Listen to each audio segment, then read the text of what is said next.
A blessed day to you. I am Bishop Ruben Abante, and I'm the senior pastor of the Lighthouse Bible Baptist Church. I'd like to invite you now to be with us as the message of the Word of God is preached from the pulpit. I'd like to turn you over now to our Lighthouse Coming Together, and I pray that you'd be blessed with the message.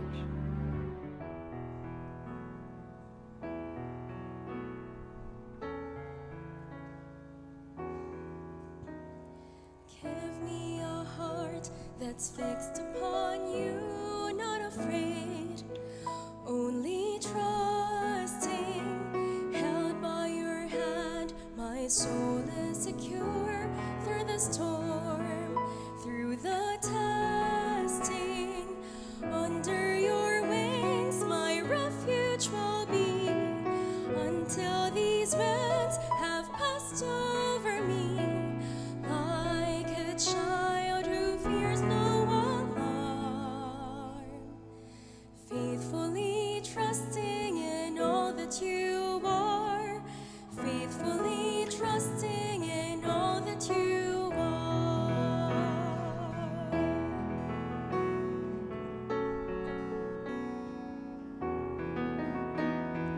Give me a mind that's stayed upon you, not afraid, simply resting, never to fear at troublesome news, though it tries to around me. Under your wings my refuge will be, until these winds pass over me. Like a child who fears no alarm, faithfully trusting in all that you are, faithfully trusting in all that you are, faithfully trusting, faithfully trusting. There is a place for me. It is sure, it's forever, far away from danger, and deep by your side, endless pleasure. So give me a hope that's anchored in you, never moved, never shaken. Help me believe this that I will not be forsaken. Under your wings my refuge will be, until these winds pass over me. Like a child who fears no alarm, faithfully trusting in all that you are, faithfully trusting in all that you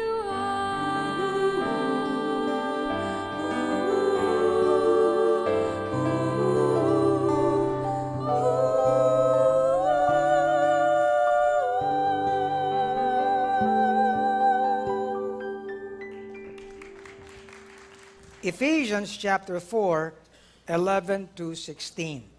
And here we find, and He gave, meaning God, apostles, prophets, evangelists, pastors, teachers. At alam natin mga kapatid na ang mga ito ang may kinalaman kung bakit tayo meron ito. Okay? Sila ang mga sumulat ng kung anong mayroon tayong kasulatan na salita ng Diyos. Okay? Para ano raw? For the perfecting of saints, for the work of the ministry, and for the edifying of the body of Christ. Ibig sabihin, ito mga kapatid, no? Ang pinaka katibayan natin, ang pinakapamantayan natin sa paggawa ng gawain ng Panginoon. Okay? So that we may be furnished, yun ang ibig sabihin ng perfecting, so that we can do the work of the ministry, and so that we can be edified. mapagtibay tayo. Hanggang sa tayo, ang sabi dito, till we all come in the unity of the faith and of the knowledge of the Son of God, unto a perfect man, unto the measure of the stature of the fullness of Christ. Ang talagang tugatog pala ng ating pagkilos, no? Ang pinupuntahan na direksyon ay ang sukat, ayan, ng stature ng ating Panginoon. That we henceforth be no more children, tossed to and fro, and carried about with every wind of doctrine by the sleight of men, and cunning craftiness whereby they lie in wait to deceive. But, para alam natin kung ano ang laman ng lumalago at tumitibay na gawain, ay ito pala ang mga katangian. That we be able to speak the truth in love, that we may grow up into Him sa lahat ng bagay, no? Na kung galing saan? Sa ating Panginoon, from whom the whole body fitly joined together.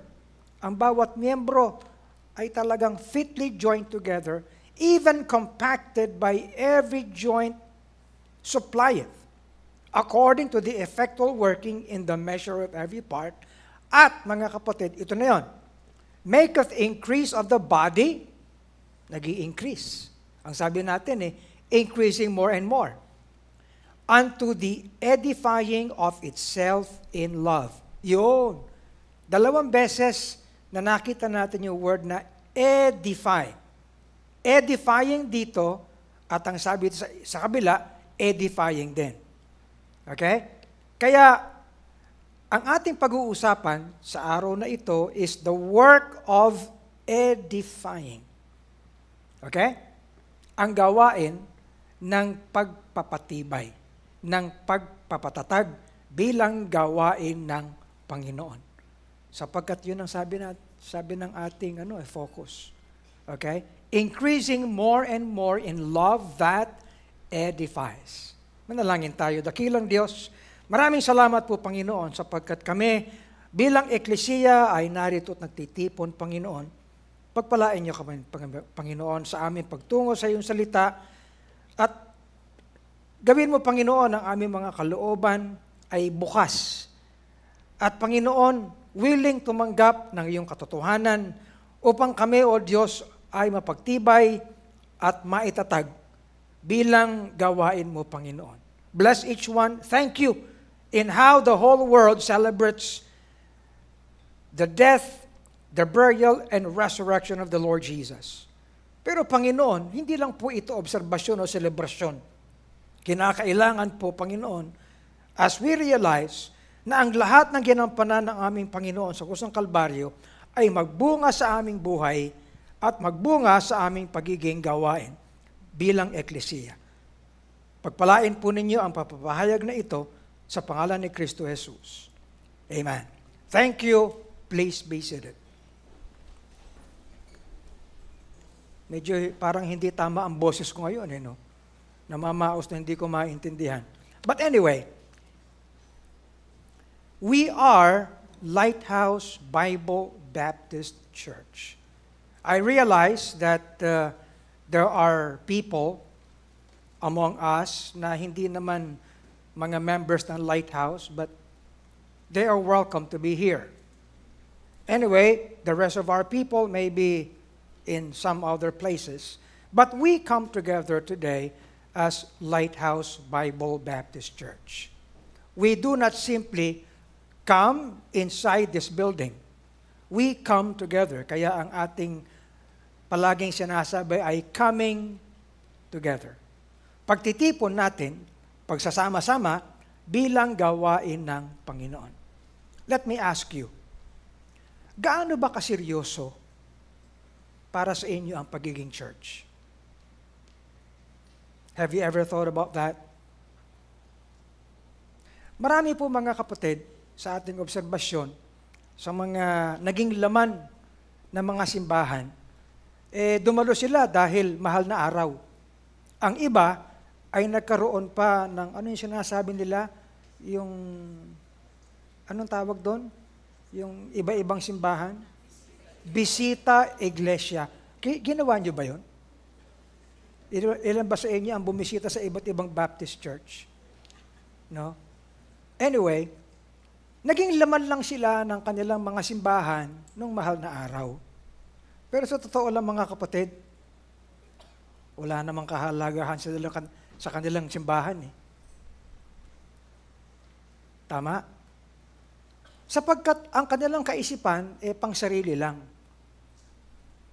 Pinakikinggan ko po, hindi naman sa pag-ano ng mga kaibigan nating mga Pilipino, pero yung mga na-feature sa news, no? Nakarinig pa ako ng ini-interview, ang sinasabi wala naman tayo mahihinga ng tulong kundi nasa taas. Kaya sila nagbisita iglesia. Tama ba? Ano palagay niyo? Tama ba yung sinabing yun? Di ba ganun talaga?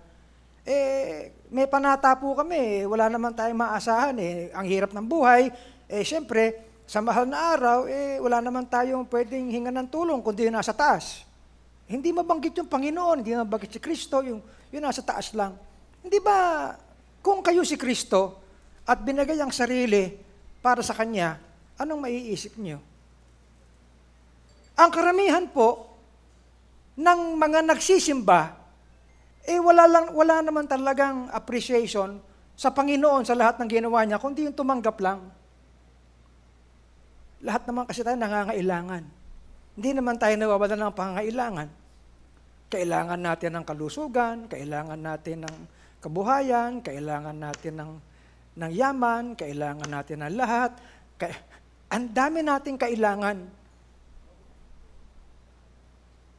Pero hanggang doon na lang ang pananampalataya. Sana mga kapatid, mas matayog ang ating pagiging eklesiya sa ganun lang na mga revelation. Amen? Dito ay ipinagtitibay na ang gawain ng Panginoon ay kinakailangan mayroong edification. Kanina pinag-uusapan natin yung uri ng the work and labor of love. Ibig sabihin, ang gawain po na ating ginagawang ito ay tumutungo sa isang magandang resulta. Lahat ng ating ginagawa sa buhay natin ay kinakailangan may pupuntahang magandang resulta. Okay? Tayo ay nagkakaroon ng mga plano sa buhay para magkaroon tayo ng magandang resulta sa ating buhay. Tayo ay nagkakaroon ng kabuhayan, tayo ay nagkakaroon ng mga trabaho upang magkaroon tayo ng magandang resulta sa buhay. Tama? Tayo ay nag-aasawa. At ang pag-aasawa, ang sabi ko nga, kinakailangan magkaroon din ng magandang resulta sa pagsasamahan. At hindi lang para sa mag-asawa, kundi para sa mga anak. Amen? Okay? Ibig sabihin, lahat ng ating ginagawa ay gusto natin ay magkaroon ng magandang resulta at tumungo sa matatag, matibay na buhay. Kahit ang ating bansang Pilipinas, ganun din. Ang ating gobyerno, magmula sa ating presidente hanggang sa lahat ng ating mga opisyal, ganun dapat. Nagkakaroon tayo ng pag-i-install sa kanila, pagboboto sa kanila upang ang tutunguhan ng lahat ay magandang kalalagyan ng buhay. Let me ask you, ito bang ating pananampalataya at ito bang ating ginagawa sa spiritual na bagay ay nagpapatibay sa ating buhay? At saan nakikita ang pagiging katibayan ng buhay? Diba? Nakikita ba yan sa swerte-swerte lang? Nakikita ba yan sa kung ano lang ba ang dumako sa ating buhay? You know, I look back, kanina ay tinitingnan ko, nire-review ko ang lahat ng ating pinag-usapan simula ng pagpasok ng taong 2024, magmula January hanggang March. At nire-review ko ang lahat ng naging mensahe natin. Okay? Ang tanong ko, tayo ba in a sense ay nagkaroon ng katibayan sa ating spiritual na buhay? O gayon pa rin tayo? Of course, I realize na hindi naman lahat sabay-sabay lumalago. Okay? Ibig sabihin, yung iba ay mabilis ang pag-usad, yung iba naman ay kinakailangan ng kaunting pag-aantay, but every one of us, mga kapatid, ay kinakailangan magkaroon ng magandang paglago at magandang katatagan eventually. But is that true? Minsan kasi mga kapatid, ang katibayan lang ng ating buhay ay nakasalalay sa mga pisikal at material na bagay. Okay? Lalo na ngayon, ang daming issues ngayon ng mental health, okay? Physical health. Ano pa? Maraming uri eh. Pinag-uusapan ng lahat eh. Pati ako nadamay na kasi syempre, halimbawa, meron akong ganitong relo ngayon. Ayan. Anong tawag dyan? Yung bang relo na maraming feature para ma-check mo yung wellness mo. Okay? At ang sabi porque, Pastor, kasi ikaw diabetic ka, hindi palaging consistent yung tusok ko ng tusok dito, tapos kuha ka ng blood. Kasi ginagawa mo lang yan pag umaga o kaya pag gabi, kinakailangan na mo monitor. Sinabi rin sa akin ng diabetologist ko yan. Kaya, nakasumpong ako nung patch dito, kaya may patch na ako dito. Kaya ang maganda bagay dyan, ay na-check ko yung aking blood sugar anytime. Kaya sa isang araw, I can take measurement of my glucose, of my blood sugar, maraming beses. Kaya yung mga peaks, yung mga ganyan, nasusukat ko na ngayon. Dr. Robert, no? Okay naman na tumataas pagkakain mo.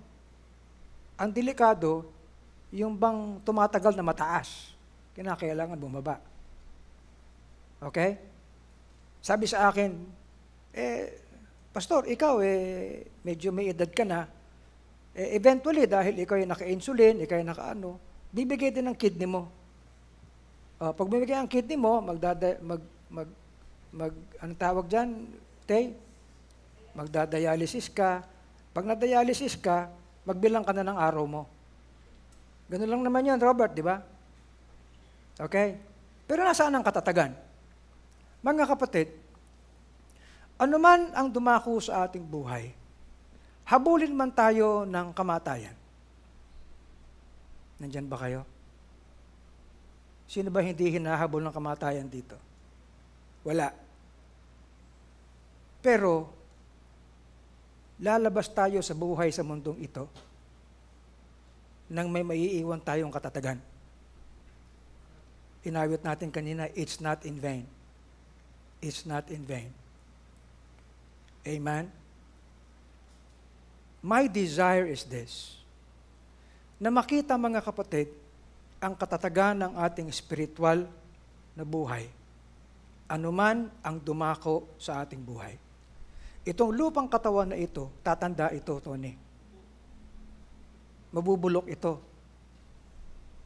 Nakikinig ba kayo? Pero hayaan natin na bumigay ang lupang katawan nito sapagkat bibigay naman ito. Pero ang ating spiritual na buhay ay maiiwan ang testimony na nagawa natin ang kalooban at duwalhati ng ating Panginoon. Amen? Kaya mahalagang inawit natin kanina, I want to do thy will, O Lord. Take me. Break me. Di ba? Yun ang sinabi ng awit. Mold me. I want to do thy will, O Lord. Maraming mga tao ang hindi iniisip yan. Pero mga kapatid, darating at darating tayo sa punto ng gayon sa buhay natin.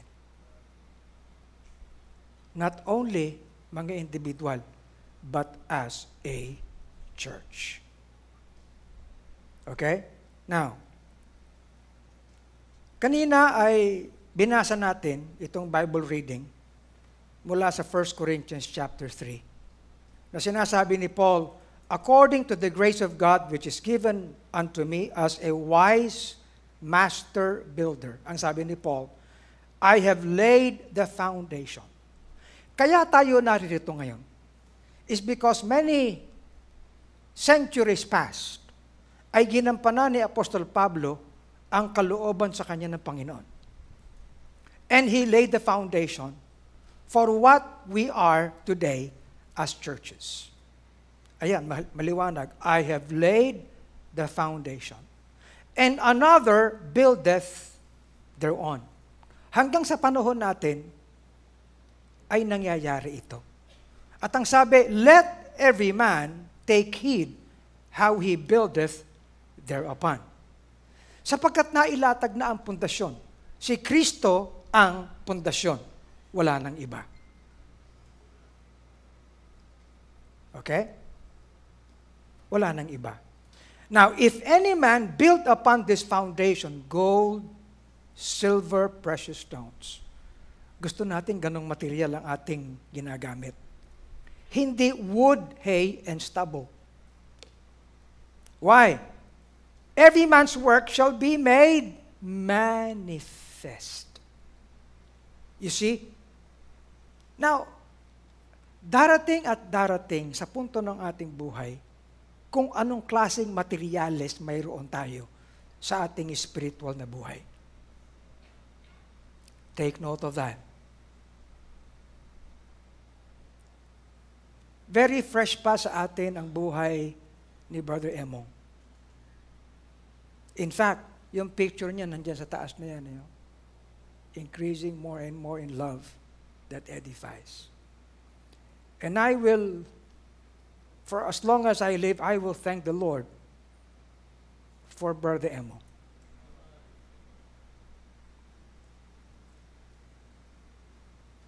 For how he lived his life. Nung nabanggit ko nga nung kanyang wake, ang sabi ko, si Brother Emong, gumraduate sa UP ng economics. Natapos siya ng cum laude. Nagulat yung mga kaibigan niya eh. Ganun pala si Brother Emong. Hindi man lang niya sinabi yun. Can you imagine that?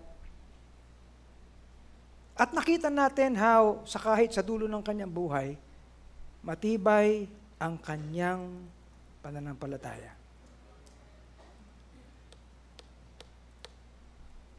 Kung tayo kaya ang nasa gayong kalalagyan, oh yes, umaangal siya nung meron siyang pain. Sino bang hindi aangal sa pain? Sinasabi sa akin ni Thay nung araw, sumisigaw siya eh. Because of the pain. Pero mga kapatid, he would rather simply, I want to go home to Christ. Now, every man's work shall be made manifest. Now,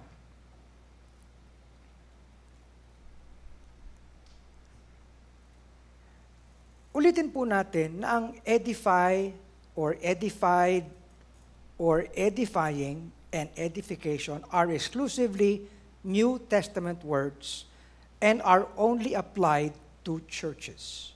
Kanina ay binanggit ko na kung ang hanap natin ay katatagang espiritual, hindi tayo maaaring lumayo sa eklesiya. Cannot be. Kung hahangarin mo na magkaroon ka ng magandang relationship sa Panginoon, kahit magbaon ka nito at magdevotion ka araw-araw, but without the practical ministry, hindi ka magiging matibay.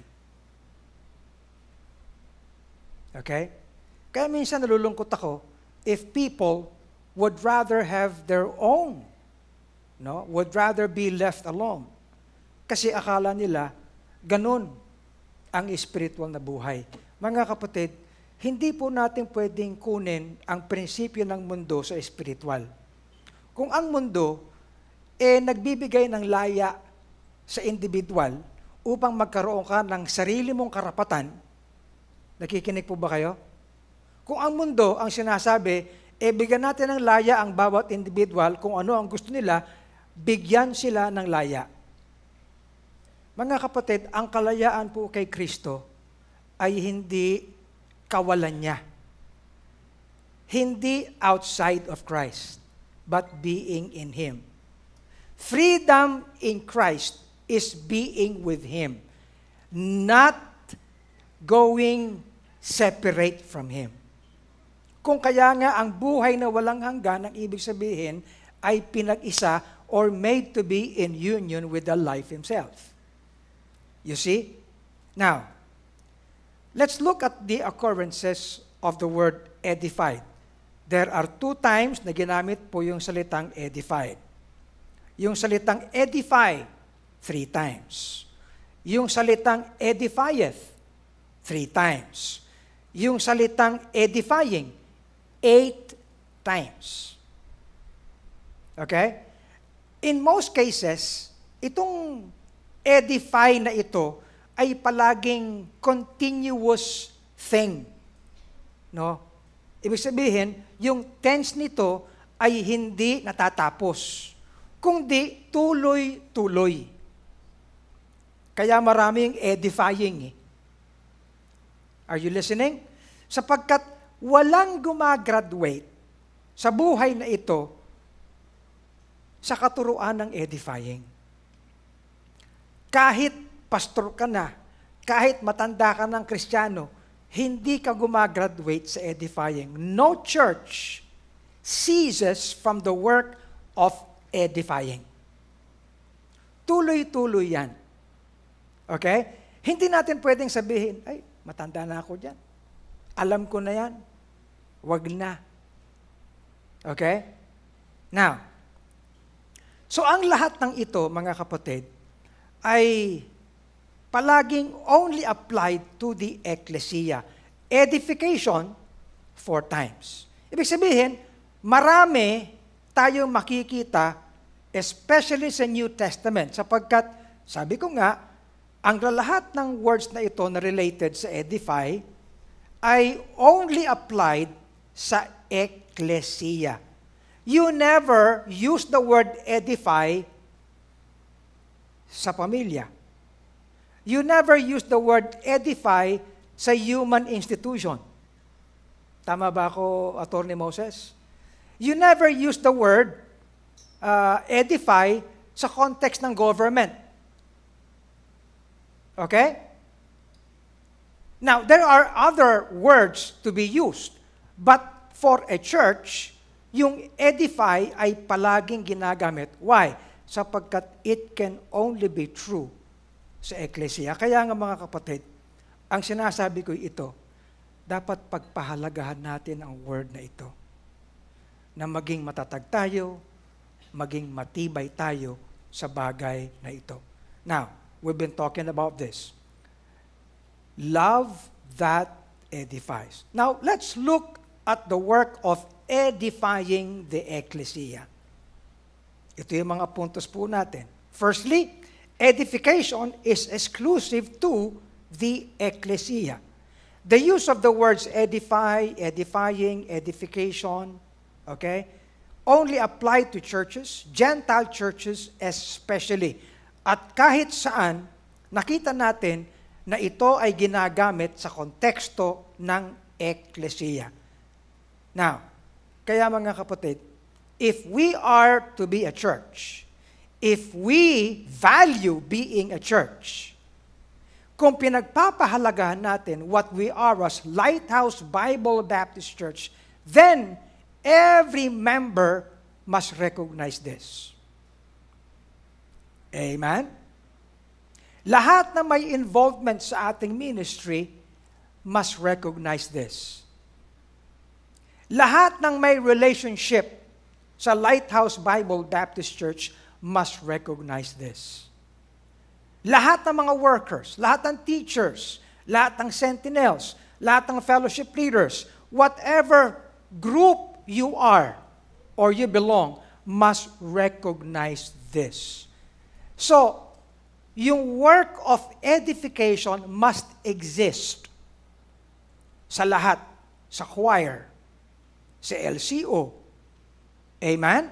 Sa Lois, sa burden bearers, every group, every class, amen? Every LED class. And I mean, gawin natin mga kapatid. Good? If you are related to anyone, now, of course, family, okay naman yon. Pero if you value a friendship with a brother or a sister in Christ in Lighthouse, then you should realize that you are not simply brothers and sisters. Amen? There is edification in that relationship. Amen? We appreciate the word discipleship. Okay? Pero hindi lang po yan discipleship na ikay nagtuturo ng following. You build. Amen? So, lahat ng bagay, kahit na yung deaf natin, mayroong mga interpreters dyan. Edification should also be valuable. Sa ating LoveNet, edification should be valuable. Okay? Kung tumutugtog ka, hindi ka lang tumutugtog. Edification should be in the process. Amen? Sa mga bata, nasa nursery ka, naroon ka sa toddlers, okay? Naroon ka sa CLC. Edification should also be in the process. Are you listening? Lahat ng ating pagkilos sang-ayon sa biyaya ng Panginoon, there is edification. Lahat ng ginagawa natin as eklesiya within Tatalon at kung saan man tayo umaabot in all lighthouse-related na mga gawain, edification should be there. Amen? Sa pag-abot natin, halimbawa, meron tayong TGLFI, meron tayong Lighthouse Academy, meron tayong mga arms. Edification should also be true sa lahat ng organizations natin. Are you listening? Mga kapatid, hindi lang po tayo gumagawa simple para may magawa tayo. Ibig sabihin, we long to have that end, that result, that edification is realized. Wow! Yun pala yun. Alam po ninyo, it's time that this be taught. Okay? Now, so, Pastor, yung work ng edifying, paano natin i-describe ito? Number one, the work of edifying sa eklesiya is actually a work of love.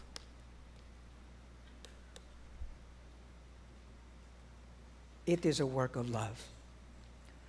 Yan ang pinakamatayog na description kung ano ang gawain ng edification. Now, mga kapatid, hindi natin maaalis ang pag-ibig ni Kristo sa atin. Napakatayog ng pag-ibig ni Kristo sa eklesiya. Do you believe that? Kung kaya nga sa Ephesians chapter 5, ay inihalimbawa ni Apostol Pablo ang relationship ng mag-asawa, ng husband and wife, sa relationship ng ating Panginoon sa kanyang eklesiya. Realize this. Okay? Siguro magandang puntahan natin para nakikita natin ang halaga nito. In Ephesians chapter 5.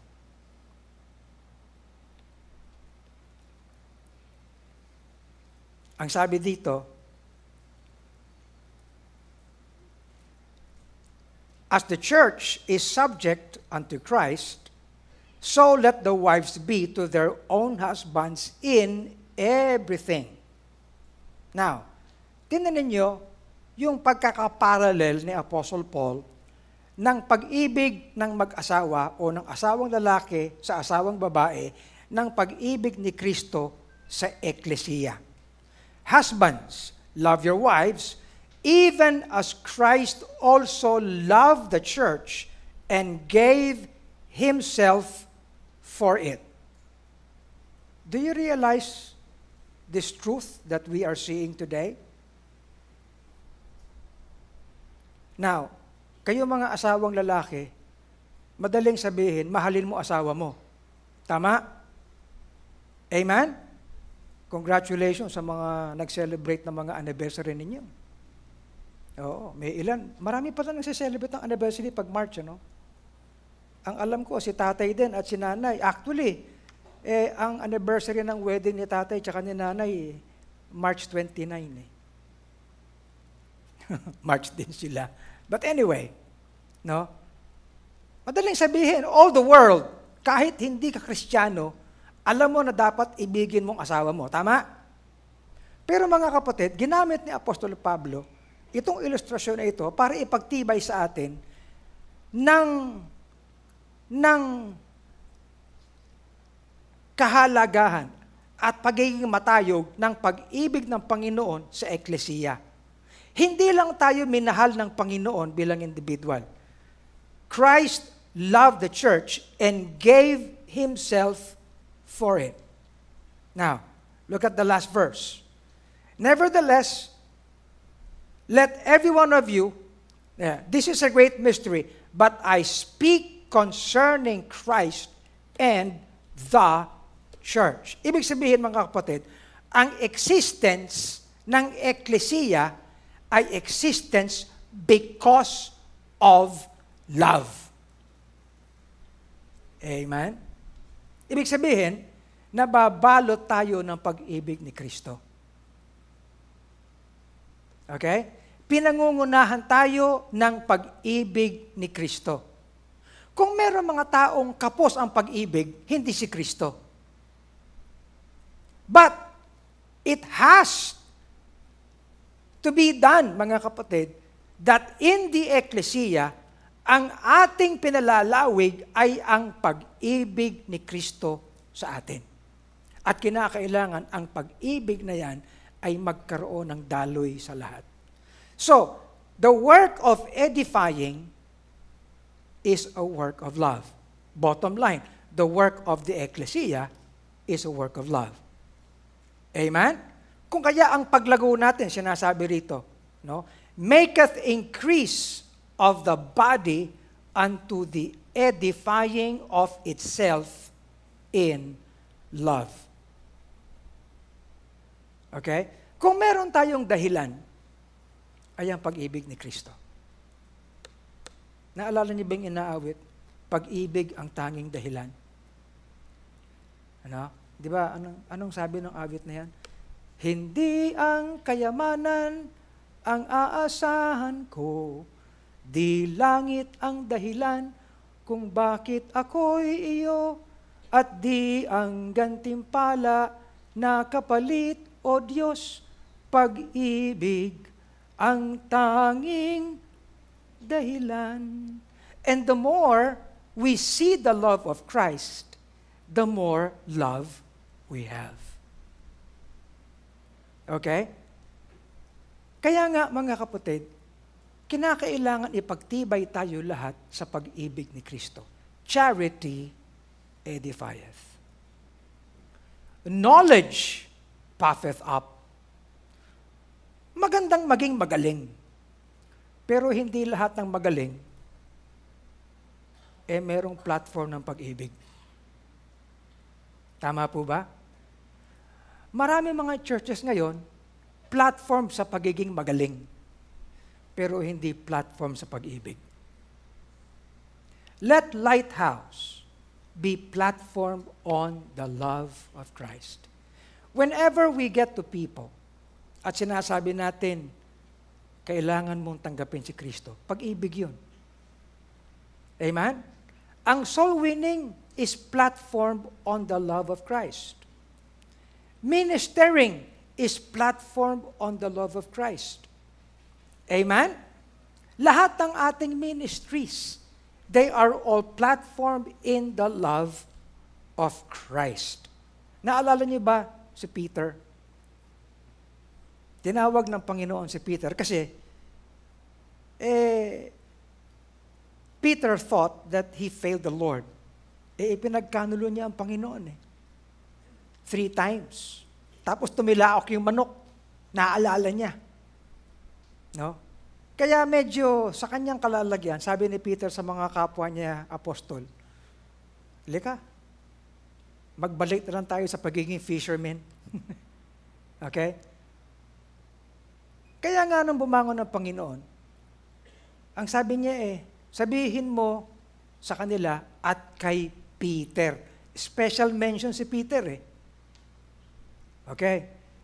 So, pagkatapos na tinawag sila ng Panginoon sa kanilang pangingisda, so sabi, halika kayo at magkainan tayo. Nagkainan sila. And the Lord prepared some fish there. And then pagkatapos, sabi ng Panginoon kay Peter, "Peter, do you love me?" You remember that? Siyempre, ang sabi ni Peter, "Opo, Panginoon, mahal ko kayo." Tapos, inulit ng Panginoon, "Peter, do you love me?" Pangatlo pa, "Peter, do you love me?" Of course, in every instance, ang sinasabi ng Panginoon, "Feed my sheep. You minister to them." Ibig sabihin, mga kapatid, for everything we do in the work of the Lord, as we nourish people, as we minister to them, as we serve them, amen? Sa pag-abot natin sa kanila, ang premise niyan lahat ay ang pag-ibig ni Kristo. Good? Kaya nga ang pag-ibig ni Kristo ay dakila. Ito'y pinahayag ng kanyang salita. O hallelujah sa tagapagligtas. Kaya nga mga kapatid, ang unang-unang kung ma-appreciate natin the work of edification is this. Lahat yan ay platform on the love of Christ. Pero huwag kayo masasaktan sa sasabihin ko. Ibabalik ko sa ating lahat ang tanong ng Panginoon. Do you love the Lord? Do you love Christ? Do you have any love for Christ?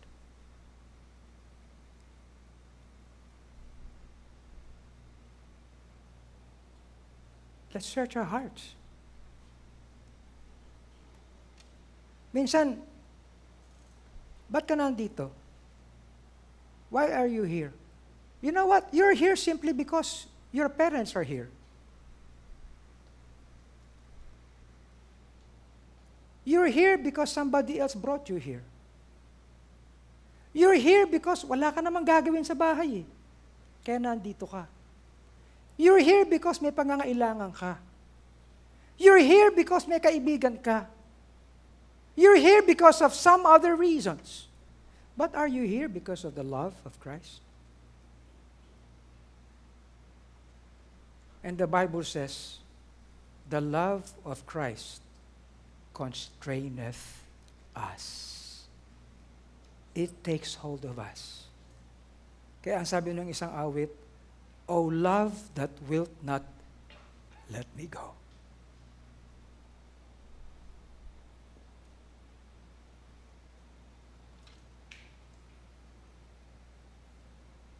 Lahat po tayo mayroong gustong gawin sa buhay natin. Lahat tayo gustong mayroong ma-accomplish sa buhay.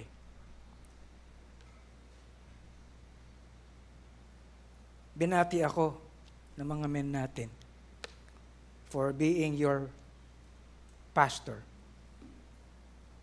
And I have thus completed 29 years in pastorate ministry.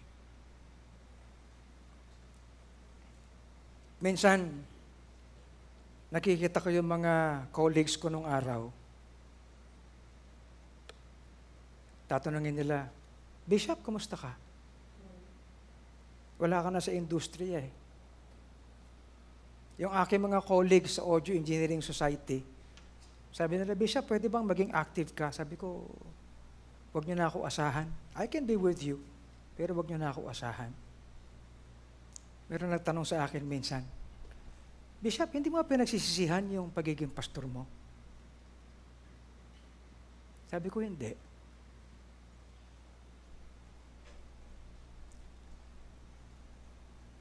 Sapagkat napalitan na lahat yun ng pag-ibig ni Kristo.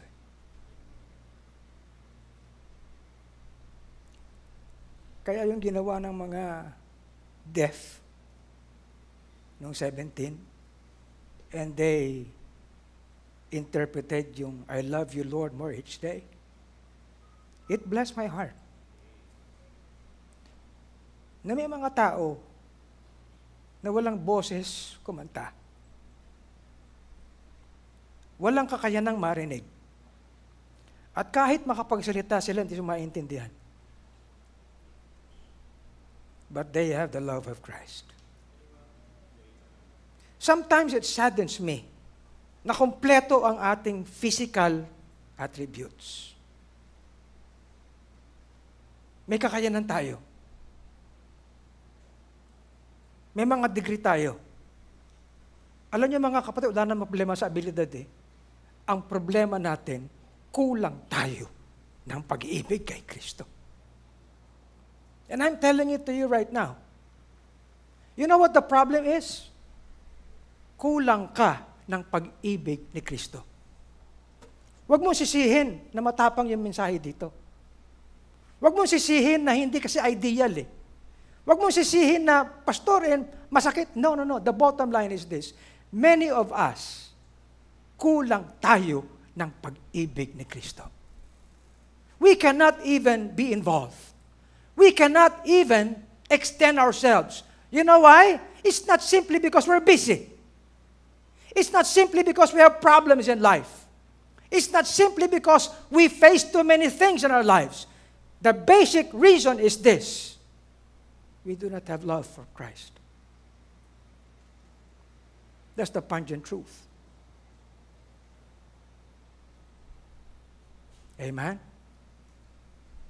Kaya nga, ang sabi ni Paul, covet earnestly the best gifts, and yet I show you a more excellent way. For whatever ability you have, without charity, you're nothing. For whatever thing you think you have above others, without charity, you're nothing. For whatever thing that you think you can do, without charity, it profits you nothing. Kaya, mga kapatid, ang pinakamatayog na dahilan for our existence as a church and for the thing that we do to build people and the ecclesia is love. This is a work of love.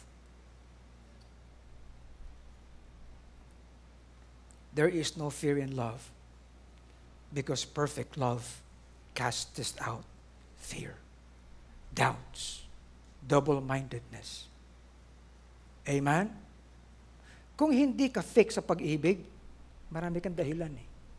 Di ba meron tayong sinasabi, kapag ayaw, maraming, pag gusto, maraming paraan, di ba? Pag gusto, maraming paraan.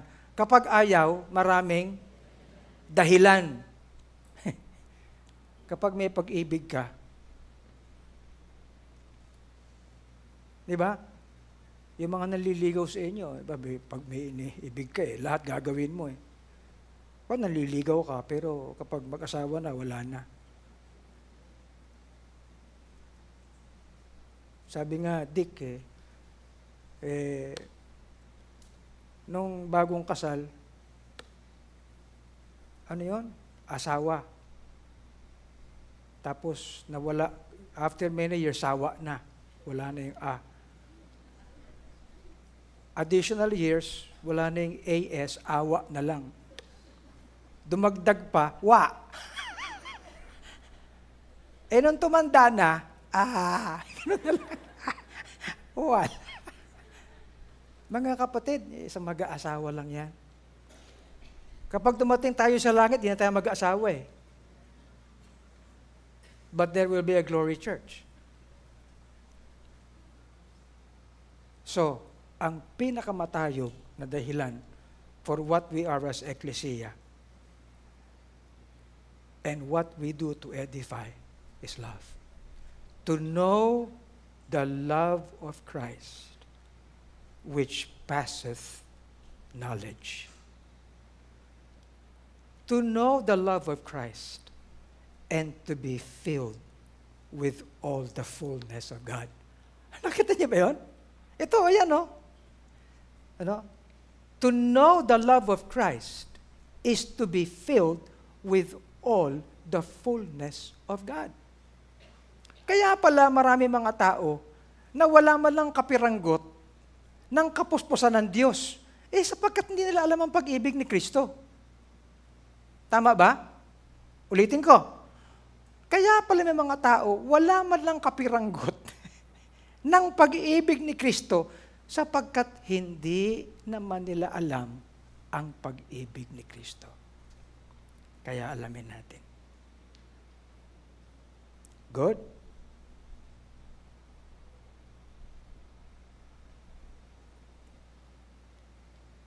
Now,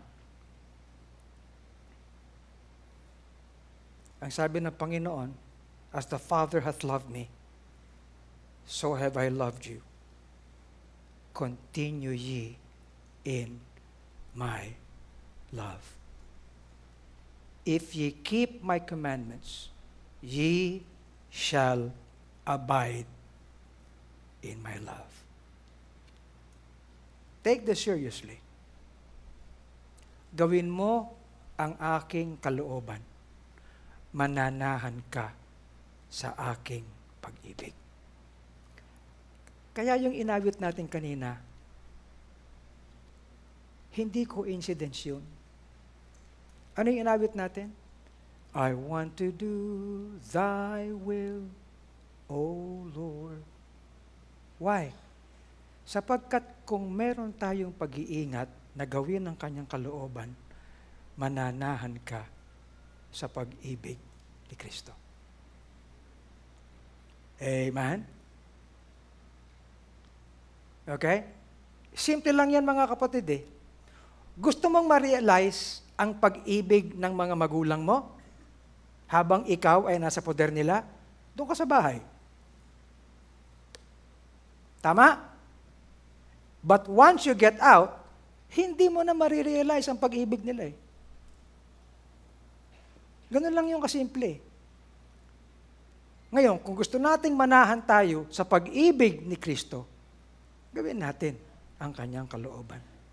And this is my commandment, that ye love one another as I have loved you.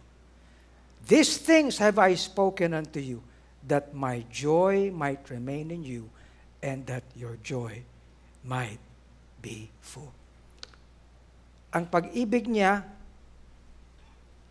ay kagalakan natin. At ang paggawa natin sa kanyang pag-ibig ay nagiging kagalakan natin.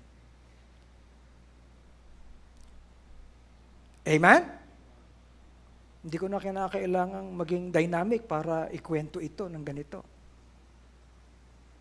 Ang pinakamatayog sa gawain ng pagpapatibay at pagpapatatag sa bawat buhay at sa buong eklesiya ay gawain ng pag-ibig.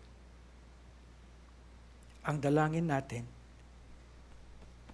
ay magkaroon tayo ng lahat ng yan. Amen? Alam niyo mga kapatid, itong mensaheng ito ay napaka-revealing. Nung pinag-aaralan ko ang lahat ng kabuuan ng ating mensahe mula January hanggang March, and I was praying to the Lord, Lord, give us something na talagang magiging matibay ang buhay ng mga nasa lighthouse. Ito ang una. Amen? Iniisip natin na ang trabaho niya nagpapatibay sa buhay, di ba? Tama? Ba't ka pa nagtrabaho? Alam niyo sa paggawa ng mga plano, strat plan, paggawa ng mga feasibility, paggawa, halimbawa, mayroong gustong magnegosyo. Ang tanong ay ito, bakit mo gustong magnegosyo? Why would you want to go into business? Bakit? Bakit mo gusto magbukas ng negosyo? Anong gusto mong negosyo? Tindahan. Anong negosyo ang gusto mo? Ang tanong, bakit mo gustong magnegosyo? Karamihan ng sagot, para kumita. Di ba? Para kumita. Paano kung wala kang kita? Hindi naman lahat ng araw kikita ka. Di ba? Ang tamang sagot doon, no? Para magkaroon ka ng magandang buhay. Di ba? At least, makukumpara mo yung ganda ng buhay mo bago ka nagnegosyo. Hindi ka pumapasok sa negosyo para masira ang buhay mo. Correct? Andyan ba kayo? Natuturo tayo kung paano gumawa ng plano eh. Di ba, Robert?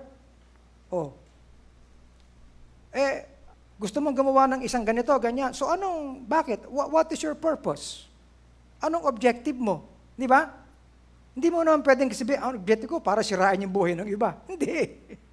In fact, ang mas maganda na ang purpose mo, gumanda ang buhay mo at gumanda rin ang buhay ng mga involved sa iyo. Tama? Di ba ganun yun, Robert? Na hindi lang gaganda yung buhay ng may-ari, kundi gaganda rin ang buhay ng mga empleyado. Correct? Ibig sabihin, naroon yun mga kapatid. Ibig sabihin, nagpapatatag at nagpapatibay ng buhay. Mga kapatid, Lighthouse Bible Baptist Church is not here to destroy your lives. Pero siyempre, ang mundo, yun ang isasabihin sa atin. Okay? Wala naman silang appreciation sa spiritual na bagay. Okay? Baka yuyurakan, ang lungkot-lungkot mo, wala ka ng happiness sa buhay mo. Hindi ba? Hindi ka na makapagbakasyon. Sipin mo, wala kayong bakasyon sa Lighthouse. Meron na. Di ba? Nagpasalamat ka. Pastor, salamat po sa bakasyon. Hindi ka naman nag-coming together nung ano. Siguro yung ibang church, wala. Dito sa Lighthouse, meron. Pero pag trabaho. Amen? Okay? Hindi lang yan. The work of edifying is a work of authority.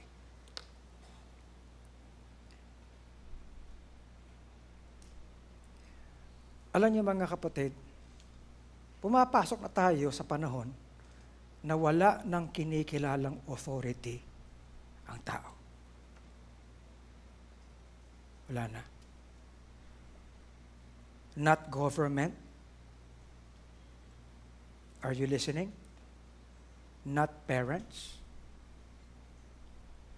Not authority sa mga business establishments. Not authority sa local government. None. Walang authority kahit sa kalye. Do you realize that? Sapagkat yan ang tinuturo ng mundo. Hindi ko nga nakuha yung isang finorward sa akin na isang clip, no? na pati ba naman yung math, iba na ang definition ngayon? Bakit? Pati ang math, wala ng authority, wala ng pamantayan. Okay? Pero, hindi natin maaalis that the work of edifying must have authority. The work of ecclesia has authority. Cannot be without. Amen? Of course, alam natin lahat that our head is Jesus Christ. The head of Lighthouse Bible Baptist Church is Jesus Christ. You say, Pastor, wala naman siya rito eh. Yes, but His Spirit is here. Because this is a habitation of God in the Spirit. And His Word is here. Okay?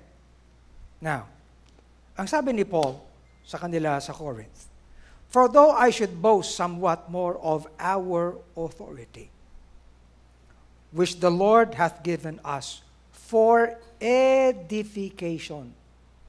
Ibig sabihin, ang gawain ng pagpapatibay, ang gawain ng pagpapatatag, ay nanggagaling sa katuruan at katotohanan ng authority.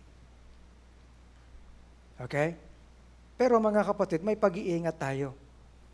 Sapagkat lest we misunderstand, hindi po ito ang pinaka-authority. Christ is, and His Word is. Amen? Okay, hindi po tayong pangakulto ngayon. No, we're not.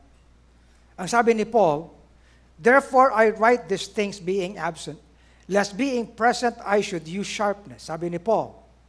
Kasi nung araw, hindi pa nasusulat yung New Testament eh. According to the power which the Lord hath given me, the power, authority, to edification and not to destruction. Finally, brethren, farewell. Be perfect. Be of good comfort. Be of one mind. Live in peace. And the God of love and peace shall be with you. And what did the Apostle Paul say? Follow me as I follow Christ. That is the authority. Okay? Now, ang ating tinatawag na Great Commission emanates from authority. Ang sabi ng Panginoon, and Jesus came and spake unto them, saying, all power is given unto me in heaven and in earth. All power. Yan ang pinanggagalingan mismo ng ating Panginoon when He gave His mandate. Go ye therefore and teach all nations, baptizing them in the name of the Father and of the Son and of the Holy Ghost, teaching them to observe all things whatsoever I have commanded you, and lo, I am with you always, even unto the end of the world. Amen. Now, let me say this, and let me say this in love. Ang mga kabataan po ngayon ay hindi na gayon nung araw sa pagtingin sa mga magulang na authority. And listen, I know.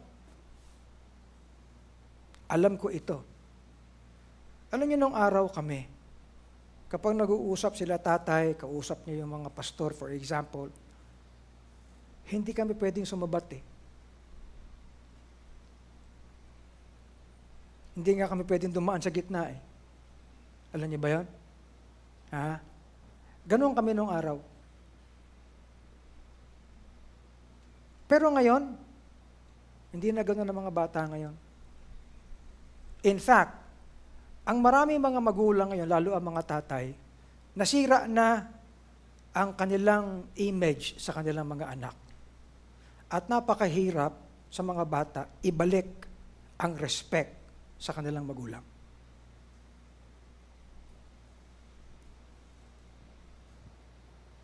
That's given. But listen, young people, do not bring that attitude here. This is not your home. This is the house of God. Kung wala kang respeto sa tatay mo at nanay mo, huwag mong dalhin dito yun. Sapagkat the work of the ecclesia is a work of authority. Kung wala kang respeto sa gobyerno ng Pilipinas at wala kang respeto kay BBM, huwag mong dalhin dito yan. Nakikinig ba kayo? Okay? Sapagkat hindi natin maaalis na ang gawain ng Panginoon ay nag-emanate sa authority. At kinakailangan meron tayong submission sa bagay na yan. Kahit kailan, ang pagpapatatag ng buhay, kahit sa eskwelahan, ang pag-aaral ay palaging may kinikilalang authority. Tama? Hindi ka pwede maging pasaway sa harap ng teacher mo. Bokya ka. Correct? Kaya wag nating dadalhin dito yan. Now, this is how it should be. If authority is authority, then we accept the truth. Kaya nga ang hamon dito, mga kapatid, tingnan natin. Basahin natin. Do not just take it from what I say. Take it from what the Bible says. Amen? Alam niyo, yung tinuro ko tungkol sa sequence, chronological arrangement ng death, burial, and resurrection of Christ, ang hirap ituro niyan. Bakit kanyo? Sapagkat sa lahat ng circles, namatay ang Panginoon, Biyernes eh. Ang daming nag-message sa akin, Pastor, Bishop, pwede ba kami makahingi ng tinuro mo? Pinadalhan ko. Sabi ko, kako, kung ang posisyon ng mga pastor ninyo, o kaya sino mang dakilang mga tao, Biyernes namatay ang Panginoon, well, let's respect them. Ang sinasabi ko lang ay ito, if faith is faith, it must be according to Scriptures, not according to tradition. Kaya nga tahiin natin yung Scriptures. Ang hamon natin ay tingnan natin kung anong sinasabi ng salita ng Diyos and accept it as how it should be accepted. Sapagkat ang sabi ng Panginoon, 3 days and 3 nights, hindi mababali yun.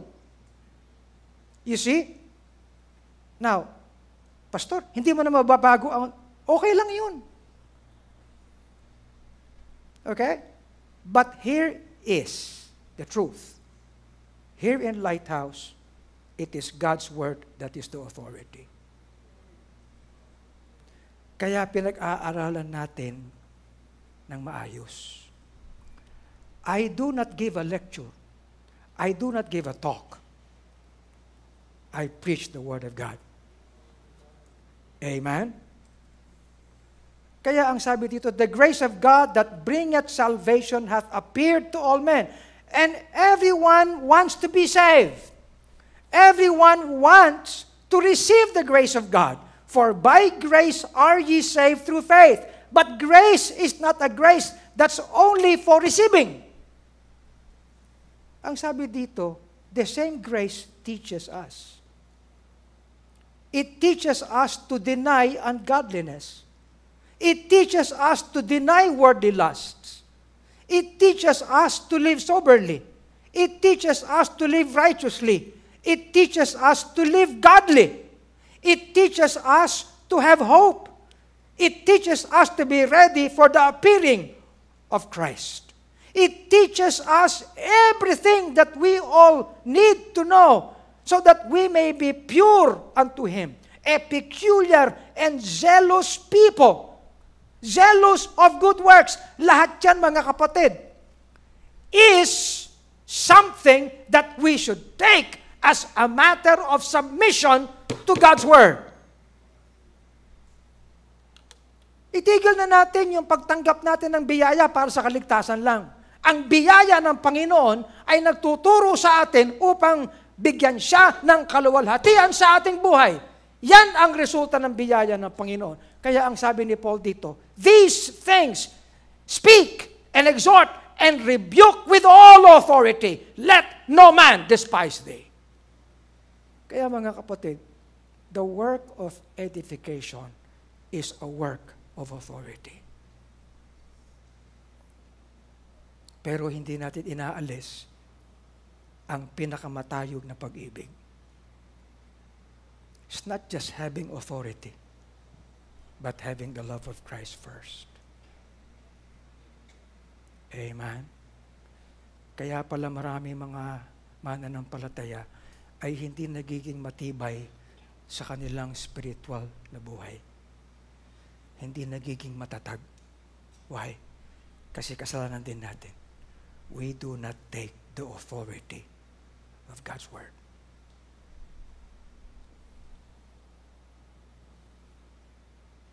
You know, there may be pastors and churches listening to us right now. This is actually a message that's hard to preach. But it must be preached. Just two things. Bago tayo matapos dito. And I will continue later on.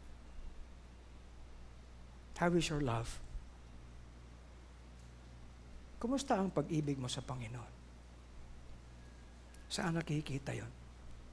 Can love exist without that love being demonstrated? I don't think so. It's good. How is our response sa authority ng katotohanan ng Panginoon sa ating buhay?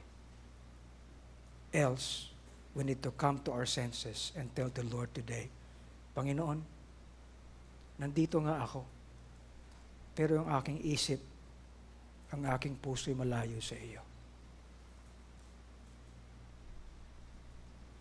I want to do your will. Take me. Break me. Mold me. Make me. Let's stand and pray. Thank you for watching The Pulpit. We hope you are blessed with the preaching of God's Word today. Now, the most important thing that we can share with you today is the salvation that only comes through the Lord Jesus Christ. Kung nais mong tanggapin ang Panginoong Jesus sa iyong puso, ay bigkasin mo ang panalangin na ito. Panginoong Diyos, nalalaman ko na ako ay makasalanan at nahatulan ng kapahamakan. Maraming salamat po sa inyong dakilang pag-ibig at kaloob mo na kaligtasan sa pamamagitan ng iyong anak na si Jesucristo. Panginoong Jesus, ako ay sumasampalataya na ikaw ay namatay, inilibing at nabuhay upang ako ay bigyan ng kaligtasan at pagbayaran ang aking mga kasalanan. Pinagsisisihan ko ang aking mga kasalanan at tinatanggap kita sa aking puso bilang aking sariling Panginoon at tagapagligtas. Tinatanggap ko ang iyong handog na buhay na walang hanggan. Ito ang aking panalangin sa pangalan ni Jesus. Amen. Kung ikaw ay dumalangin, ang sabi ng Biblia, ikaw ay ligtas na. Ikaw ay pinatawad na sa lahat ng iyong kasalanan. Ikaw ay wala ng kahatulan. At ikaw ngayon ay anak ng Diyos. If you have prayed this prayer and put your faith in Christ, please let us know. Send us a message at the Lighthouse Bible Baptist Church Facebook page. We're broadcasting live every Sunday at 11 a.m. and 4 p.m. and then every Tuesday and Thursday at 7:30 p.m. Do join us again on our next episode of The Pulpit.